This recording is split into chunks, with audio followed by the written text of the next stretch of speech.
Well, hey there, friends. Hey, welcome back to another episode. Just trying to get this one in the bag before, weekend's over, and just so I can get home and get some shut eye before I have to go to work in the morning. So, anyways, today we're going to talk about red flag laws, or I think we're going to make this the title. We'll do, retaliatory politics and its associated retaliatory laws. I think you like this topic. But anyways, how could we describe the last 10 years of politics? It's been insane, is all I can say about it. With each political cycle, we've seen that political pendulum. When a Democrat's elected, we see that pendulum swing so far to the left, violently, and then it swings violently to the right when a Republican's elected. And after a decade and more of that, it just feels like retaliatory politics, retaliatory policy, laws, and legislation being passed. Not so much for anyone's benefit, but just to piss off your opponents. To own liberals is what it's or liberals wishing to own Republicans. It's what it's been all about. But yeah, with retaliatory, there hasn't been any real legislation for. It doesn't feel like that would represent change in any of our lives or anything like that. But with retaliatory politics comes retaliatory laws, which really aren't laws at all, but give individuals court backing to cause mischief in other people's lives, stuff like that. But with each issue, even issues that the issues that should be nonpartisan, everything becomes politicized. With the two-party system, we always things that you'd normally in normal circumstances you'd really just be able to talk about it and make pass nonpartisan legislation, but because it's so politicized, everything becomes politicized. Not only that, it becomes sensationalized. The news reporting encourages biased or emotionally loaded impressions of events, rather than neutrality, and they kind of manipulate the news. I'm sure we've all seen that. So, which is a little alarming. I've always tried to position myself as an independent, but that becomes increasingly more difficult as we have to. You have to be cautious to stay within that Republican narrative. To talk about an issue that's not framed within that Republican narrative. Well, to not talk about the issue framed in the narrative would get you labeled as a liberal, or they like to call you say you're someone with Trump derangement syndrome, or that they're happy to stick you with that stigma, being mentally ill, and stuff like that. So. But yeah, after politicizing and sensationalizing, decades of that kind of thing going on, and that political pendulum just becoming swinging back and forth, and retaliatory politics, comes, it feels like comes a period of what feels like peace, peace after the storm, which really just amounts to all of us walking on eggshells with each other. I think is my feeling. So as to not start a civil war with each other. Of course, we all look forward to it, these periods of peace where we're not talking about politics and stuff. But yeah, it's just kind of a fake tranquility, I think, a fake peace. But we don't see what's going on behind the scenes when we get in these periods of what feels like peace. We don't see what's going on behind, with the economy doing well and it feels like things are back to normal. We don't see what goes on behind the scenes. Civil war in the homes.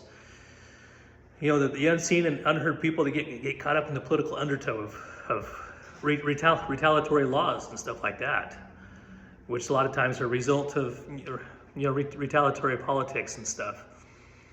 So, and especially if they're political disagreements in the home. I've talked about Utah domestic violence laws. But yeah, a person can be charged under the basis of harassment, And let's just say with that kind of really vague usage of a word in the law books, the likelihood of if cops called on a domestic disturbance call, it's high likelihood it's going to become a domestic violence charge.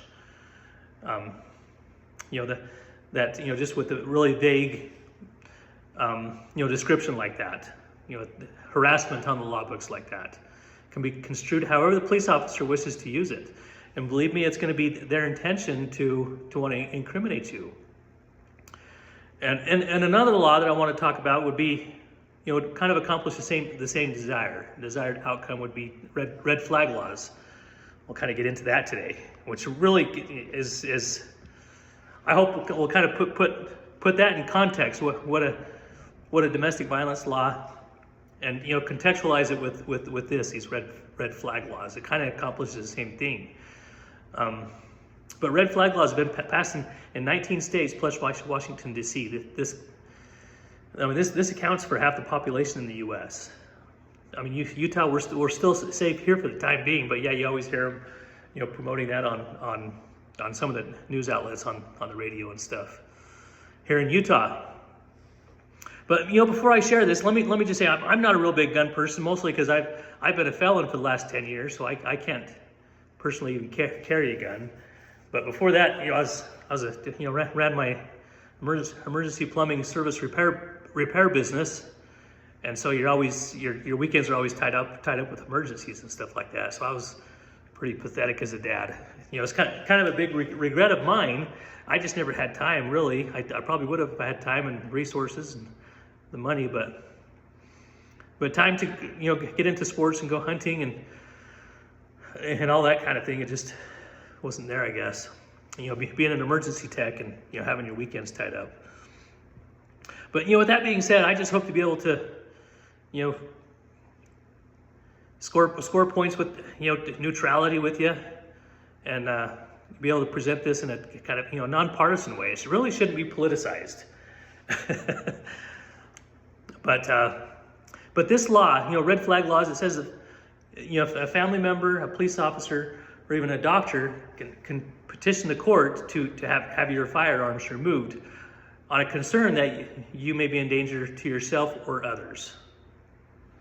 For instance, if you're in danger of committing suicide or in danger of bringing harm to others, and this can be done without the accusation of a crime, but merely a premonition that they may be in danger to themselves or others. The judge can then decline or accept. But if approved, the person can then be stripped of their gun rights and have all their firearms removed from their home and stuff. And then in 1 year's time, they can petition the judge, make the case that they are a sane person to be able to get their guns back and stuff. In theory, it sounds great. A family member would be doing it out of concern and allegedly out of concern, and because they love that individual and want to see him get help and everything. They may even feel it's the best thing after a loved one, after a spouse maybe confides in them and tells them about suicidal thoughts that they've been having and stuff like that, and they may have the best of intentions. About calling that into the judge and petitioning the judge to have his guns removed, but is what they all kind of overlook. This is it'd be what's the word I'm looking for? Nullifying the Second, Fifth, and 15th Amendment. The Second Amendment, which is protects the right to keep and bear arms, reflecting the founding fathers' concerns about government tyranny and the importance of a well-regulated militia.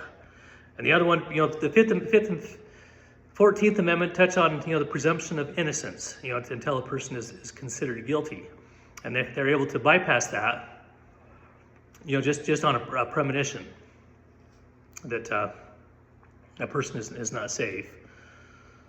So. And even worse, this could create a hostile situation for the police officer and the person involved. At the end of the day, we want our police officers to be able to go home to their families, not have to walk into hostile situation where they have to be worried about, being killed. And, such as the case with, let's see, it was Gary Willis when they passed this legislation, I think it was in 2018 or 2019, in Rhode Island, shortly after that, with this newly minted flag law in Rhode Island, they came to take guns away from a Gary Willis. And anyways, this was at 5 o'clock in the morning. They showed up his house to take his guns away because he'd been served a petition to have his guns taken away on with the red flag law. So yeah, 5 o'clock in the morning, under this newly minted flag law in Rhode Island, and which is an abrogation of Second, Fifth, and 14th Amendment rights being violated. And he ended up shooting the officer. I can't say that was the right thing to do, but yet on the other hand, I don't think I probably would have just complied and, well, hopefully go along with it and stuff like that. But you have to take into consideration that's what the revolution was all about. People illegally trying to take possession of their firearms and stuff like that. That's why we shot redcoats. So you have to take that into consideration. So yeah, they really are creating a hostile situation for the officer and for the person involved. It could potentially become a life-threatening situation for everyone involved. But this could be used as retaliatory politics as well. The Second Amendment enthusiast, gun-toting, Bible-thumping, Christian that loves his guns. Married to someone that maybe thinks that guns are frightening and stuff like that. That could very well be used to. I mean, it's all it is just a premonition. If she's at all fearful of it, they could call it in and report it and ask for those guns to be removed. And they say they can contest it within a year. But after a neighborhood spectacle like that, a search and seizure and removal of a person's firearms based on a premonition of a person that's with person's mental health, it's now it's known by everyone in the neighborhood that he's been deemed mentally ill, creating that kind of spectacle where they go into his home to take all of his firearms. So, and take it from me, friends, this is a label and a stigma that you don't recover from. Especially if you take upon yourself the initiative to try to prove to the courts that you're not mentally ill. As all that's going to be, as a clown show, proving sanity to a corrupt court system, they'll make a clown of you. That's all they'll do. That's all they'll do to you. It's best to accept the loss and own your own. Own your own personal and mental clarity that you're not mentally ill. I mean, we all struggle with mental health and fatigue, and may need intervention, therapy. Say this with all sensitivity, but what can the courts do for us? I mean, I think Ronald Reagan said it best. Reagan said the 9 most terrifying words in the English language are, "I'm from the government and I'm here to help." And we take that into consideration when when we're going to the government to try to prove to them that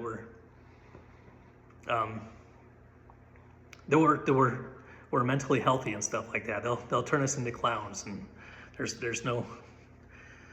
I've just found that that's a lot of entanglements, a lot of entrapments and stuff like that. So, anyways.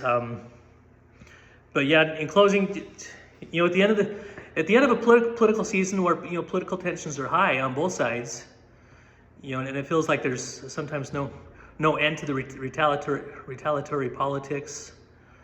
We all look forward to these peaceful periods where the economy is doing good, and we can take a break from talking about politics. But I guess my advice would be wary, be cautious of those people that are caught up in these political undertows. Who struggle to come to the surface for oxygen. you know, it never really ends because of you know, retaliatory laws and stuff like that. You know, that could be their struggle. So anyways, just want to leave that with you and hope you all have a great weekend. Yeah, thanks. We'll see you. Bye.